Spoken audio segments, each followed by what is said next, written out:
Hi guys, welcome back to our channel Dear Gungun.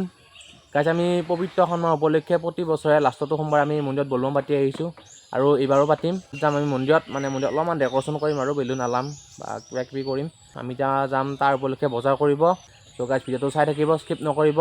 So বলক। আমি আহিলো এতিয়া মন্দিৰত আৰু মন্দিৰত আহি আমাৰ যি ডেকৰেশ্যনৰ কাম আছে সেই ডেকৰেশ্যনৰ কামখিনি আমি কৰোঁ। গাইজ আমাৰ ডেকৰেশ্যনৰ কাম এতিয়া মন্দিৰৰ ভিতৰত চলি আছে আৰু গাইজ বাহিৰত লগাম যিমানখিনি কুলে অলপ সকলোতে লগাই দিম আৰু আমাৰ ডেকৰেশ্যন হৈ গ'ল আৰু এয়া পুৰা বেলুন নালালোঁ আৰু সেই কাগজ সেইয়া বাৰু ঘৰতে আমি বনাই লৈ আহিছোঁ। এটা বেলুন নালালোঁ বোলো গাইজ আমি ভিতৰলৈ লৈ যাওঁ মন্দিৰৰ।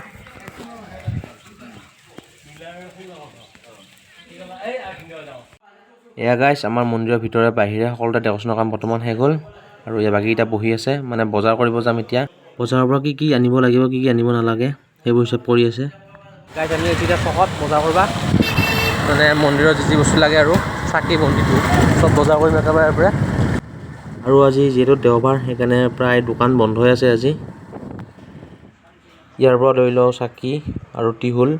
আমি উপকৰণ ল'ব আহিছোঁ আৰু লৈ ল'লোঁ আপেল নাচপতি কিবা ল'ম আৰু ইয়াৰ পৰা আমি লৈ ল'লোঁ ধূপ তেল বুট আৰু চাহ খুৱাবৰ বাবে চেনি চাহপাত। সেয়া গাইজ আমি বজাৰ কৰি এতিয়া আকৌ গৈ আছোঁ মন্দিৰলৈ আৰু আমি বজাৰ কৰি আনিলোঁ তেল চেনি বুট আৰু ইয়াৰ তলত আছে আদা তিঁয়হ টেঙা সেইবোৰ আৰু এয়া হৈছে চাকি আৰু ইয়াতে আছে আপেল আৰু নাচপতি আৰু ছাইডত আছে মধুৰিআম। চাহ খুৱাবৰ বাবে আমি ক্ৰীম বন আনিছোঁ আৰু এয়া গাইজ গধূলি হৈ আহি আছে আৰু গাইজ আমি মন্দিৰত কলগছো পুতিছোঁ আৰু গাইজ এতিয়া আমি জ্বলাম চাকি আৰু আমি এতিয়া চাকি জ্বলাব আৰম্ভ কৰিছোঁ। চাকি জ্বলোৱা নাই যিহেতু আমি চাকিত তেল শলাউতা এইবোৰ দি পূৰা গৈ আছোঁ আৰু লাহে লাহে চাকিবোৰ জ্বলাম আৰু গাইজ ৰাতি হৈ গ'ল আৰু গাইজ আমাৰ লগৰবোৰে চাকিবোৰ জ্বলাই দিলে আৰু এইখন ৱালত এয়া চাকি আৰু গাইজ এইটো চাইডেও আছে আৰু এয়া ৱালত ইফালে ৱালখনৰ চাকি আৰু গাইজ মন্দিৰৰ ভিতৰৰ গছাঘৰটো আমি পূৰা চাকি জ্বলাই দিলোঁ। হাই গাইজ পূৰা গা পা ধুই ৰেডি আৰু ইয়াত বলুঙৰ কাপোৰ পিন্ধি এতিয়া যাওঁ মন্দিৰলৈ যিহেতু কাইলৈ লাষ্ট সোমবাৰ শাওণ মাহৰ আৰু ব'লক মন্দিৰত লগ পাম। এয়া গাইজ ঘৰৰ পৰা আহি পালোঁ মন্দিৰ। এয়া গাইজ মন্দিৰৰ ভিতৰত সোমাই গ'লোঁ আৰু গাইজ এতিয়া মানুহ বহুত নাই মাতিছোঁ বাৰু এতিয়া আহি আছে এজন দুজনকৈ আৰু এইজন হৈছে হীৰেন্দ্ৰ ডেকা গাঁৱৰে নিবাসী এওঁক পুথি পঢ়িবলৈ মাতিছোঁ আৰু গাইজ এয়া ভগৱানৰ ওচৰত এটা সেৱা কৰি লওঁ যাতে আপোনালোক সকলোকে ভালে কুশলে ৰাখে আৰু এয়া পুথি পঢ়িব আৰম্ভ কৰিলে।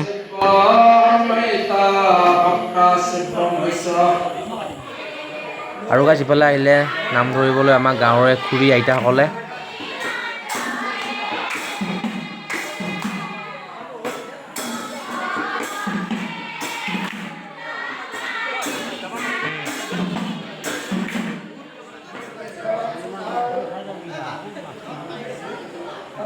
গাইজ মাইকত কি কৈ আছে আপোনালোকে চাগে ভালদৰে বুজি পোৱা নাই। মেইন কথাটো হ'ল যে আমি যি পবিত্ৰ সন্মাহৰ উপলক্ষে লাষ্টটো সোমবাৰে বলবম উৎসৱ পাতিছোঁ তাৰ উপলক্ষে আমাক দুটা ভোগ দান কৰিছে। এটা ভোগ হৈছে পৰমান্ন এটা ভোগ হৈছে খিচাৰি আৰু আমাক পৰমান্নটো দান কৰিছে এয়া শ্ৰী অপু ডেকাই আৰু খিচাৰিটো দান কৰিছে পলাশ ডেকাই আৰু আমাৰ মাজত ইজনে হৈছে অপু ডেকা যি আমাক পৰমান্ন দান কৰিছিল।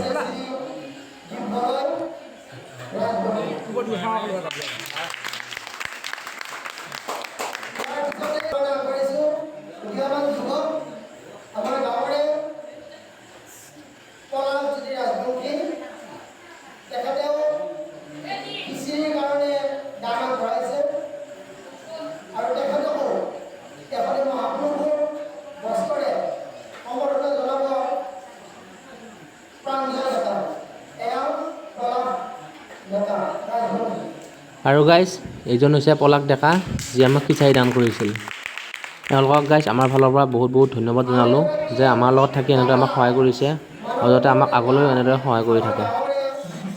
এয়া গাইজ বাটিত পৰমান্ন সজাই আছে যিহেতু আমাৰ আমন্ত্ৰণ ৰক্ষা কৰি ভক্তমান ৰাইজে মন্দিৰলৈ আহিছে। এয়া গাইজ আমাৰ এতিয়া খিচাৰি দি আছে বাহিৰত মন্দিৰৰ বাহিৰত আৰু চ' মানুহবিলাকে বহুত ধুনীয়াকৈ বহি খাই আছে খিচাৰি। এয়া আমাৰ বলবম পাৰ্টিয়ে নাম ধৰি আছে এতিয়া আৰু তেতিয়া নাম ধৰা খুৰী আইতা সেইবোৰ গ'ল আৰু মানে এতিয়াই আৰু এনেই ধেমালি কৰি এনেই নাম ধৰি আছে আৰু। গুড মৰ্ণিং গাইজ, এতিয়া আমি গৈ আছোঁ স্নান কৰিবলৈ। যিহেতু আমাৰ মন্দিৰৰ ওচৰত এটা পুখুৰী আছে, য'ত আমি স্নান কৰিম। আৰু পুখুৰীৰ পাৰত এটা শিৱলিংগ বনাই ইয়াত পানী ঢালি আমি মন্দিৰৰ ভিতৰলৈ যাম। আৰু গাইজ এতিয়া দি আছে বৰষুণ, এয়া চাই লওক পুখুৰীত। এয়া গাইজ পুখুৰীৰ পাৰত আমি এতিয়া শিৱলিংগ বনাই আছোঁ। এয়া আমাৰ শিৱলিংগ হৈ গ'ল। আৰু শিৱলিংগৰ চাৰিওফালে আমি চাকি জ্বলাই আমাৰ পুখুৰীটোত স্নান কৰি আৰু ইয়াতে অলপ পানী ঢালি আমি মন্দিৰৰ ভিতৰলৈ যাম। এয়া গাইজ আমি এতিয়া পুখুৰীত স্নান কৰিবলৈ নামি গ'লোঁ। এয়া আমি পুখুৰীত স্নান কৰি আহি এতিয়া শিৱলিংগত পূজা কৰি আছোঁ। যিহেতু মোৰ আঁঠু এটা কাটিছে, সেইকাৰণে মই আঁঠু কাঢ়িব পৰা নাই। তাৰ বাবে আপোনালোকে বেয়া নাপাব। আৰু গাইজ ইয়াতে আছে 1200 শলা। আমি 4জনে 300কৈ জ্বলাইছোঁ, মানে জ্বলোৱা নাই বাৰু, জ্বলাম। জ্বলাই উঠি মন্দিৰৰ ভিতৰলৈ যাম।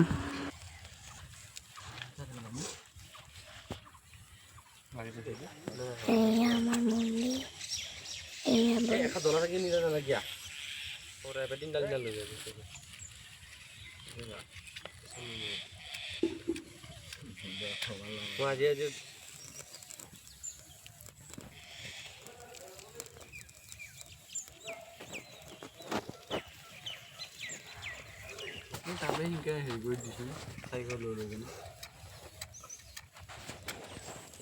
এয়া শিৱলিংগত পূজা কৰি ধূপ চাকি জ্বলাই আৰু এতিয়া শিৱলিংগৰ ওপৰত এয়া পানী ঢালি আৰু এতিয়া আমি মন্দিৰৰ ভিতৰলৈ যাম।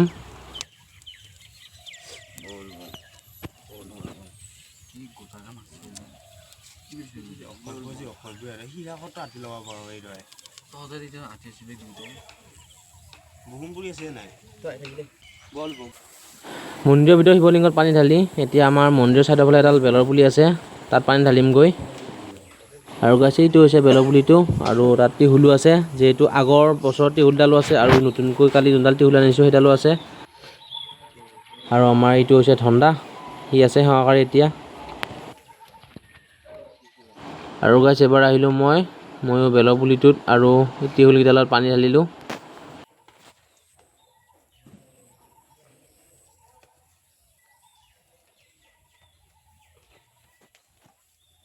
যিহেতু গাইছ বেলৰ পুলিটোৰ তলত চাকি খোৱা জ্বলাই আছিল, আৰু মই তাৰ পৰা জ্বলাই অনা ধূপকেইডাল ইয়াতে থকা কলটোত গুজি দিলোঁ। আৰু ভগৱানক চিন্তি ইয়াৰ পৰা উঠি দিলোঁ। আৰু ইয়াৰ মোৰ পিছত আছে জিন্তু আৰু মৃন্ময়। কি আৰু যিহেতু আমাৰ ওচৰত নদী নাই, সেইকাৰণে পুখুৰীতে স্নান কৰি শিৱলিংগত পানী ঢালিলোঁ। আৰু যাওঁ এতিয়া ঘৰলৈ, মানে একদম চিকি উৰি আছোঁতো, ঘৰত যাই কাপোৰ চেঞ্জ কৰি মানে আমি ঘৰ পালোঁ আহি খোজকাঢ়ি আহিছোঁ। এতিয়া ঘৰত গাটো ধুই লওঁ ভালকৈ, কাপোৰ চাপোৰ পিন্ধি আকৌ যাম। তো চাই থাকিব গাইছ। চ' ঘৰৰ পৰা আহিলোঁ কাপোৰ পিন্ধি মন্দিৰলৈ। এয়া গাইছ পূৰা বৰষুণ, খিচখিচকৈ বৰষুণ দি আছে।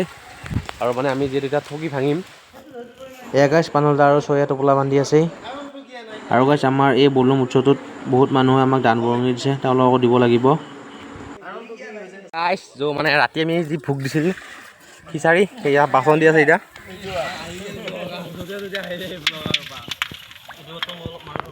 বাচনটো ধুই লওঁ। তো মানে বাচনটো ধোৱাৰ পিছত আমাৰ কৰা খানা আছে, তো ভিডিঅ'টো চাই থাকিব।